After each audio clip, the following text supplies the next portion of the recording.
students screw up in a number of ways. For example, talking a lot can definitely piss off a teacher. Not going to class is the #1 way to screw up. Go to every class and you know exactly what's going on with the class. Do the readings. I know it's a pain in the ass, but just do it.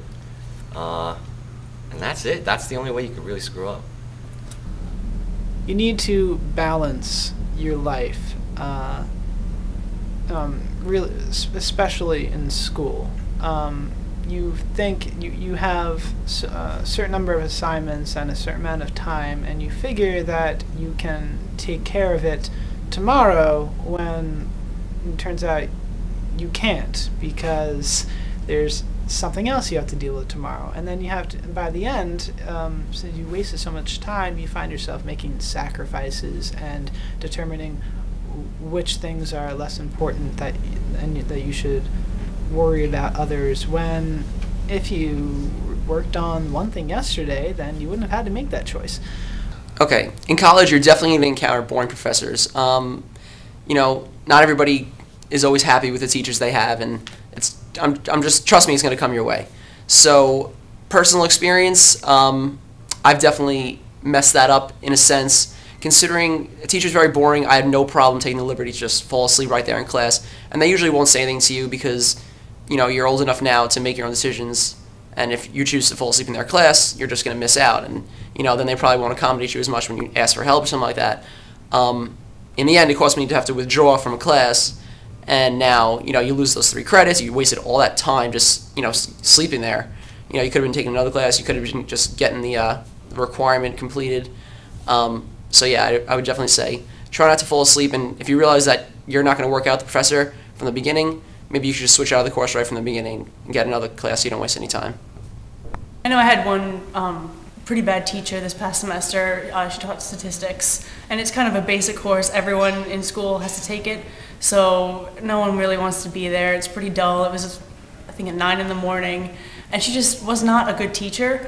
But just the way that I dealt with it is we had a separate instructor. It was a student who just kind of came in and watched the class and learned from her, but she was also a statistics major, so she helped with that, and she actually had sessions during the week. There was a couple times a week at like 7 o'clock at night, and I just went to those like once a week if I didn't understand anything. So really seeking the extra help if you don't understand what a teacher is saying and they're not being helpful, just seeking the extra help would be beneficial. I had a pretty bad experience with one of the teachers here who gave us ridiculously hard tests. That I actually took one of the tests to a cousin of mine that was in medical school, and he said that he didn't have tests on that level. But eventually you work it out. You learn the teacher's test style, the test giving style, and you kind of have to adapt your study skills to that teacher. Giving respect, even if you feel that they shouldn't deserve it, often helps a lot. They're more willing to work with you if you're not lashing out at them. If you're a little more easygoing and you try to give a little, you'll often get a little too. My first year at Malloy, I didn't apply myself as much as I should have, and whereas I could be an A student, I was getting B's and C's here and there. I was also an athlete, so that took away from my study time and my reading time. But those B's and those C's, they stuck with me. And by the time you graduate, if you're planning on, now I know it's early to start considering this, but you have to think about this on some level in your brain. You have to think about what's coming next. Are you going to go to grad school? Are you going to go into business? Are you going to nursing school? Are you going to law school? What are you doing? Who's going to be looking at your transcript? What numbers are they going to see? Because they're not going to see that in your sophomore year you pulled it together and now you got straight A's. They're going to see just a number, 3.5. That's how they're going to judge you, and they're going to be putting you next to these students who are 3.8, 3.9, 4.0 students.